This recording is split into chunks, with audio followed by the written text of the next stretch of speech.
All right, guys, we're back again, and today's kind of a special interview. I've known this guy for a little while and grown very fond of him. So today I get the pleasure of interviewing Justin Meyers.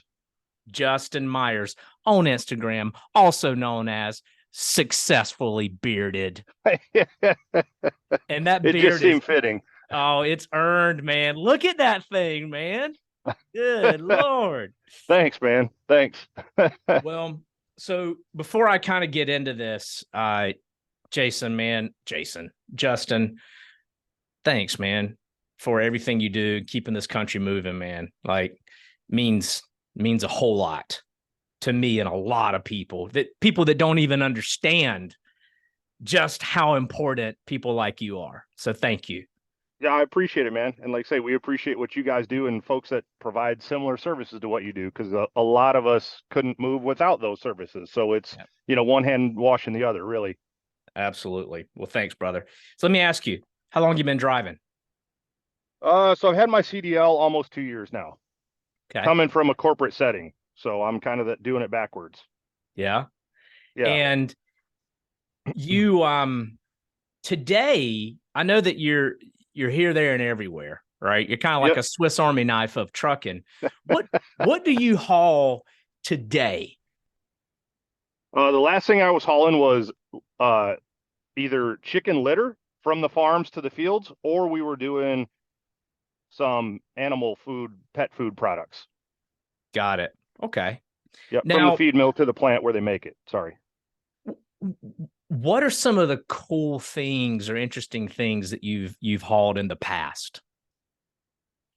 Oh, geez. Oh, a little bit of everything. When you start out, I'm kind of a say yes to everything until you find out what you really like.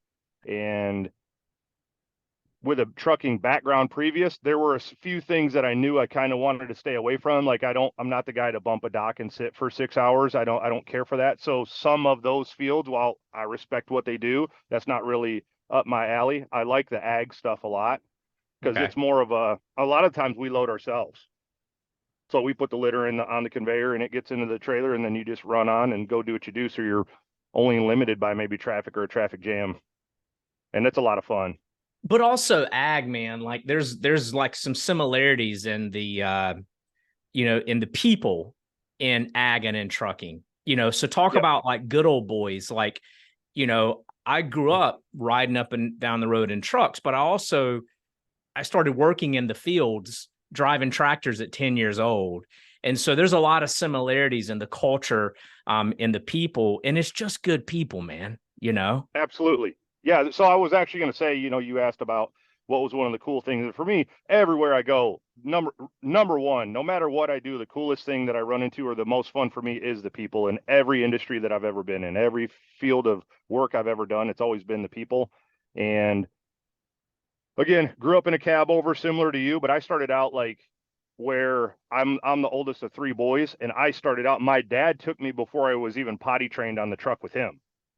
So my parents next month hit 41 years. They've been married, and I grew up in an old Freightliner cab over for a little bit. And then from there, we lived in Michigan, where in Michigan, there's a lot of timber and a lot of farming. So going to your friends' houses, your buddies, they don't see their dads for 3 weeks because once the combines fire up, they don't shut off until all the fields are cut and harvested. So there's a lot of similarities to that. And again, you know how it is, man. It always feels good to kind of go back home, quote unquote. Go back home to like what and I love and adore those people, man. I always appreciate and respect what they do, and the guys that are hoping and praying for rain, the right amount of rain this year to have a good harvest. That's it's kind of like that. Probably a lot of guys that have that kind of call it like a romanticism with being a cowboy or something. It's a similar thing. Yep, agreed, man. So, it's like the two are intertwined. It just is, man. Well, so I think I know the answer to this, but I'm just going to ask, like, why did you decide to get into trucking? Yeah, I grew up in it, and then, we met each other at a truck show, actually. Yeah. That was where it sat. And I've always been a car guy. So, graduate high school, I started doing auto body collision repair, refinishing, and customizing cars, and been into that really heavy for probably 30 years, just been fascinated with it. And I just, that seemed like a natural progression. So I went to a 75 Chrome shop when I lived in Florida one time. They had I think it was a Rotella calendar show there in the early 2000s. And from there, I was going to truck shows on the weekend, and a guy would have a clapped out S10 and explain how he didn't have any time for this or that. And it looked terrible, but he put it in the show. And then you go to a Rotella show and it's got 1.5 million miles on it. And yeah, it's been parked for a week to clean it, but you could eat off the bottom of that truck. And I was like, it just that literally kind of ruined local car shows for me from that point forward. So it's, yeah, I've just always had a fascination and a respect for it at that level from that point forward. Yeah. Yeah. Same, man. I mean, similar backgrounds, dude. I mean, some of my first memories are, hitting the bumps in the sleeper of a K100, just kind Yeah. of like waking up, like, what was that? And, Yeah. then, you get in there and it was dark, and then all of a sudden the sun's up. So, Yeah. been there, done that. What's your favorite thing about trucking? For me, I think it's the freedom where I was on the road in a corporate setting. So I was able to figure out how to separate the things that I got to get done at the house. Yeah. And then when I'm away from the house, I can kind of compartmentalize those things. So it's like a mental break of all the stuff I've got to do. And I'm like, well, I can't do it right now. I'm out driving. And when you're trucking, I understand it because I've done several different types of jobs within trucking. And I didn't quite understand it on the corporate side. I'm like, well, what could be the big problem with a lot of this stuff? And then you get out there and you see, you're like, oh, okay, now I get it. So it was, for me, it's just that time where you get to think, and really I get a break from my quote unquote normal life. That's the biggest thing for me. I've just trained myself over the 25 years or so of just having a driver's license, or well, more than that now. Anyway, 30 years of having a driver's license, whatever it is, to be able to separate the two. And yeah, when I would get stressed as a young man, I would jump in the car and just drive until I needed to take a break. And that's the part I like about it. And seeing old cars and trucks, like, again, it's always cool to start spotting them on the side of the road and be like, oh, I got to Yeah. remember this spot. Yeah. Exactly. Well, what's been your all-time favorite truck that you've driven? Now, I know that you own a truck, but and I want you to talk about that in a second. But what's your favorite truck that you've driven? Favorite truck that I've driven? Yeah, that's a good one. I've got a buddy of mine. I started out when I first started getting my license. He has a flat top 2006 379. It's a left lane truck. Very Yeah, nice truck. And I actually just put hardwood floors in that one, as a matter of fact. I I think I remember sent you you a picture showing of me that. that, Yeah, man. Beautiful, yeah, beautiful. yeah. We put hardwood floors in that. We talked about doing that. And I have two trucks of my own. I've got that that W9, Oh, that I put really? I did not. yeah. Oh, okay. Yep, I've got a 2000 W9 with a 99 3406 13 speed. I put hardwood floors in that. We did Bostrom low ride, wide ride seats, wood floors. Had seatbelt Planet in, I think it's Norman, Oklahoma. They made custom seatbelts that matched the leather on the seats. Took out some of that chocolate brown carpet, put a little bit lighter to match the seats all the way around in it. When we did that, we did the sound deadener, the insulation on the floors. So the truck was pretty quiet to begin with, and then I went through the doors and all of the plastic retainer clips. So that the door on that 90 or that 2000 W9, it shuts almost as good as a new one. I've just kind of rebuilt it and tinker with that. And then I showed you pictures of and that little video this weekend. My buddy, Yeah. great friend of mine, same guy with the 379. He actually took that to a local show for us because I'm in the process of, I'm getting moved, and then I'm getting my parents ready to go back to Florida. So he took that to a show for me as I think just kind of appreciation for putting those floors in his truck. So that was really cool to see that thing out rolling again. Yeah, And man. so it's an 89 Peterbilt 362 with a B model cat. It's a hot rod cat motor, stretched to 244-inch wheelbase, 13 speed, big bunk. And that thing gets down, man. It's a good truck. I love those mechanical motors. I'm a mechanical guy. Yeah. So I really love the way they sound. I love the simplicity of them. And like basically a couple wrenches and then some screwdrivers, and that thing you should be able to fix that pretty much anywhere. So I really like the idea of those. Nice. Yeah. But the favorite one I've driven, probably that cab over, just because that one was kind of sentimental to me. Of course. I bought that one and a 379 American class at the same time during COVID, and I've gotten rid of the 379. I kind of regret getting rid of that one, but it is what it is. You hear that all the time. People that buy and sell trucks like yourself. It's like, man, I sold that truck, and at the time I kind of felt like I wanted to, but man, I sure do regret it. Yeah. I mean, they become part of the family, Like, I mean, I don't have my first truck yet, but I will. And you and I Yeah. have gone back and forth. I will. It's coming. Yeah. It's coming. Yeah. Yeah. Yeah, I'm So going to find you a deal you can't say no to. you definitely are plugged in to the truck auction, sell and resell underground. I've been known to do a thing or two here and there. So what's your favorite part of the country Man, that you've been driving on? I'm a Midwestern guy. I love the people of the Midwest. So for me, that's hands down.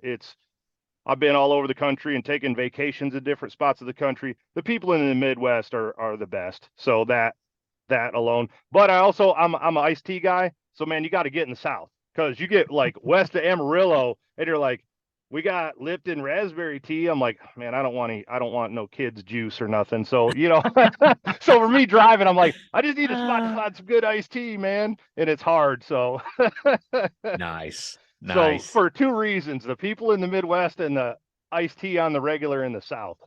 Nice. Love it. I'm a simple man. Love it. Love it. Love it. So this next question it's one question, two parts, or you can look at it as two questions. What's the craziest thing that you've seen on the road and the craziest thing you've seen off the road? Well, that's a good question. So on the road, man,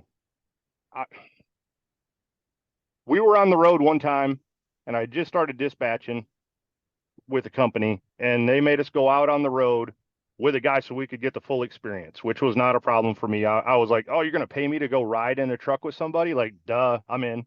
Yeah.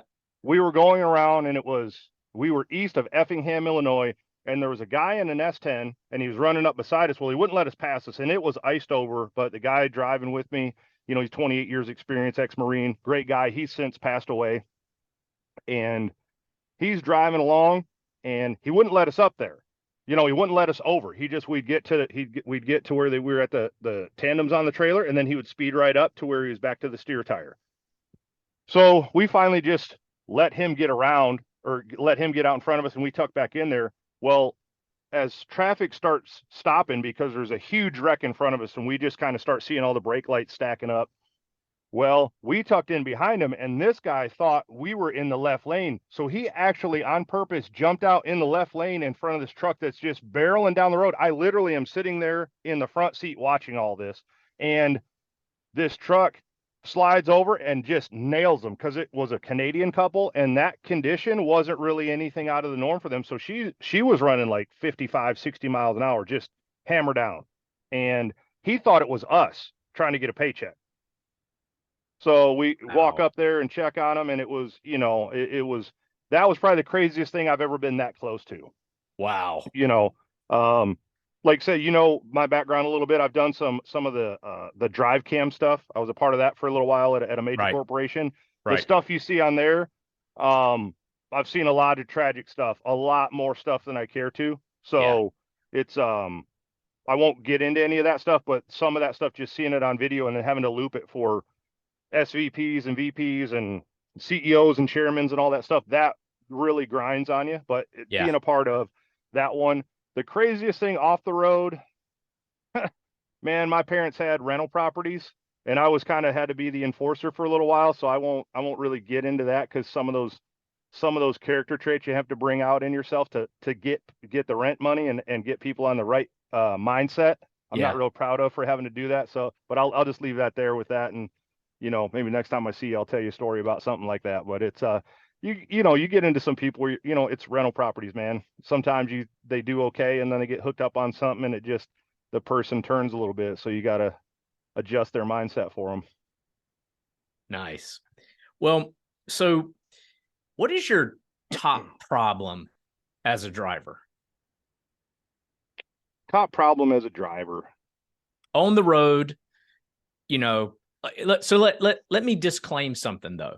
So, the go-to for a lot of people is, well, traffic, right? And four-wheelers, as you guys call them. Outside of that, on the road, what's your top problem? I think just a general overall lack of respect for drivers from other drivers. Oh, really? Okay. Yeah. Yeah, I mean, when we grew up, and probably same thing for you, you were probably asking your dad just questions all the time when you follow a truck. They're blinking their lights, they're doing this, they're Yep. doing that. What's this mean? What's that mean?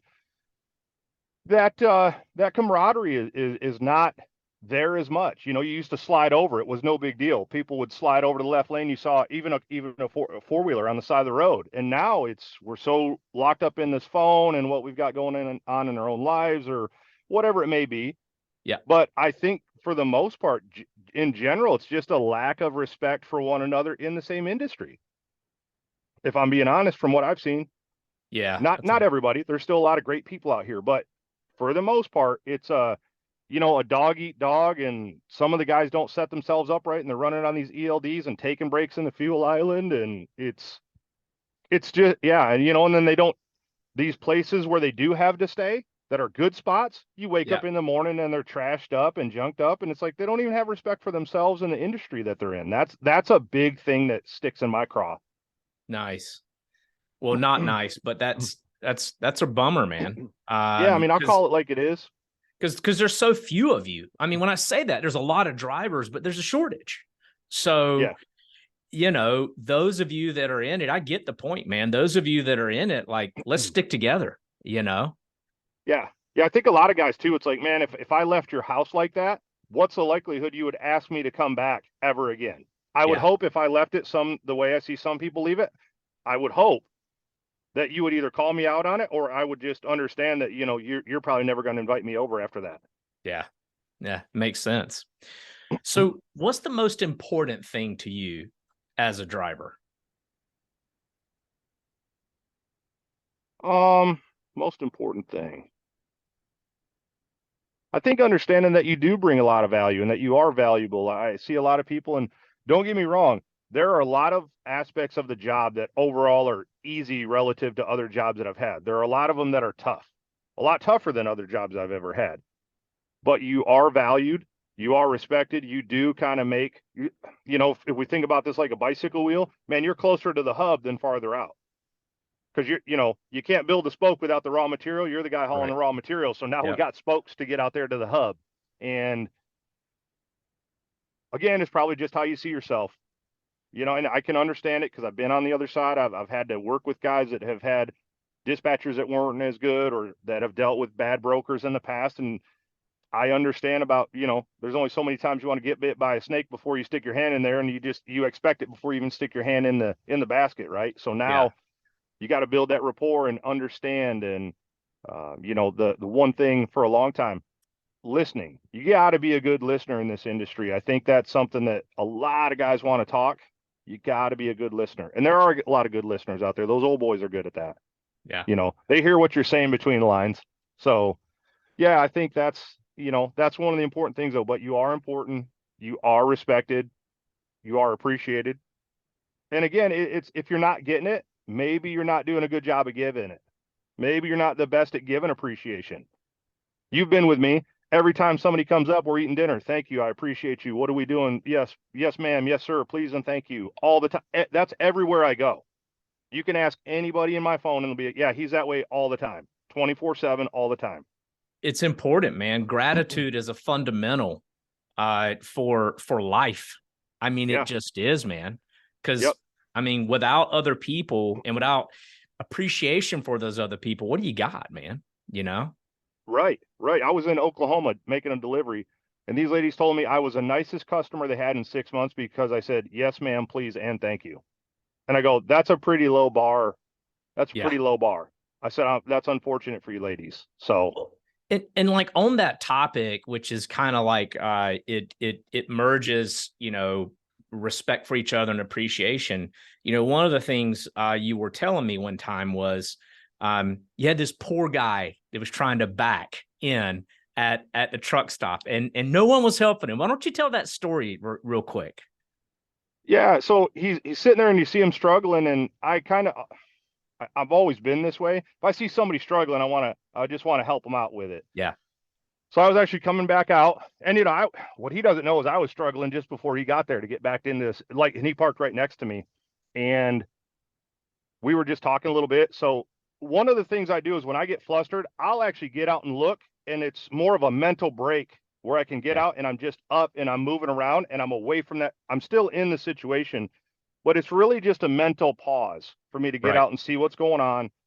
And as I'm doing it, I'm talking to myself, I'm like, okay, my truck's here. I don't need to be here. What do I need to see when I get out and look? I need to see this set of headlights, not a set of headlights, this one on my passenger side. I need to do this. And then I look down the alley and I'm like, okay, I'm clear all the way to the back. So we were talking a little bit and just same thing. I was giving him that mental break, and I said, hey man, I just started out. I'm struggling with this type of thing too. Turns out he's just having a rough day. He's been driving for 10 years, and we got out and he just gave me a fist bump. He's like, hey man, thank you. I needed to bump into you today. I just needed some kind of a positive conversation or a reassuring conversation. And I was like, absolutely, man. Like, dude, I appreciate you. And just, it was really cool. I wouldn't have guessed he was 10 years, but when you're having a rough day, man. Sometimes you Yeah. just need that pick me up. So Yeah. it And, was awesome.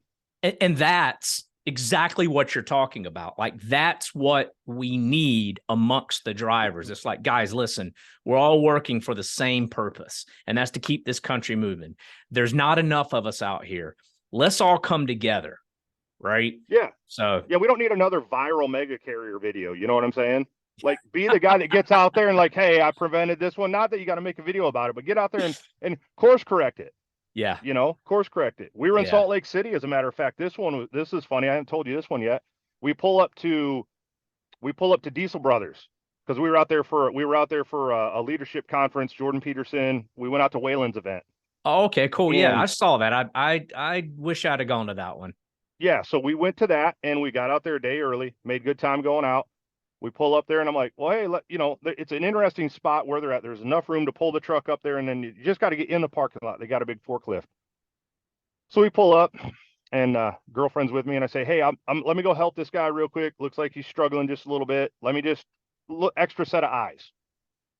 Well, guy from up on the East Coast, foreign guy, and I'm like, he's just doing it as soon as he starts backing. I mean, the front of the truck, just like a snake's head, and I'm like, I don't know, how could you pass your backing test like this? And I'm like, well, that's not important right now. Let's keep him out of traffic. So I walk up there and I just said, hey, I'm also a driver. If you watch my hand signals, man, I'll help you get right in there, no problem. And he goes, you drive? And he just jumps in the passenger seat. He's like, you do this. And I'm like, okay, all right, not what I wanted to do, but all right, we'll do it. And I just explained to him, I'm like, man, I said, hey, watch how much I turn the wheel to get input. Just a little Just bit. a little bit. Just a That's little right. bit. And we got back in there, and I come around the corner and my girlfriend's just laughing. She's like, I saw this guy and he jumps in the passenger seat. She's like, where did you go? She's like, of course he's driving, And I'm like, I was just trying to help the man. So, but we got it. That's the whole point, right? We got it. Nothing damaged. Like my youngest brother, he's been driving for 10 years. He's a good guy. And to get out there and call him one day because I'm kind of beating myself up. And he's like, hey, man, he's like, did you damage anything? And did you hurt anybody? I go, no. He goes, then you didn't screw anything up today. And I go, Good. well, that's a valid point. Good. Yeah, absolutely. Keep it simple, right? Yeah, it's funny how we get caught up in our emotions, beat ourselves up. And then someone checks you with reality and you're like, dude, it's not that bad. Yeah. Yeah. So, well, cool, man. Well, I'm going to end this. I don't really want to end it. I want to keep going. If you got more questions, man, ask them. It's fine. But I'm gonna close this out where I began, man. Like, you may have been driving just 2 years, but I mean, you represent what the industry needs. I mean, like when we were just kind of chit chatting back and forth and you brought up like, man, we all need to work together. We all need to respect each other. And I've interviewed quite a few drivers. You're the first person to say that. Not that I'm taking anything away from the people that I've interviewed Right. prior to, but like, man, what a concept, like, and I'm not out there on the road, but I can see why it's totally needed, man, because, we're in this world where, every man for themselves, and there's something to be said about that because you can create your own destiny, but working together and having a mutual respect and appreciation for each other because we're all on the same mission is it's a good thing, man. So Yeah, and you don't take it from there, right? It doesn't stop there. Then if it's Yeah. not happening at home, you practice it on the road. Guess what? Now you're taking it home. And I've Yep. always been a big thing when I was coaching people at corporate settings. I said, look, there's a it's like a ladder. When your home life gets better, your work life gets better. Your work life gets better, your home life gets better. And Yep. they kind of feed off of one another, because I've Yep. seen the opposite a lot. Yep. Yep. One brings the other one down. And, let's start small, let's get the spark, and then let's see where that fire can spread of positivity and just quality of life, and go Love it, from man. there. Love So it. Love it. Love it. Well, listen, brother, thank you so much again for this time. Thank you for keeping this country moving. Thank you for the inspiration. And I hope we have drivers to catch that, those couple of segments where we're talking about working together, man. We need to put that out there. So thank you yeah, so much. yeah, thank you, Chris. I appreciate you, buddy. All right, man. Take care. See ya. Yes, sir. Later.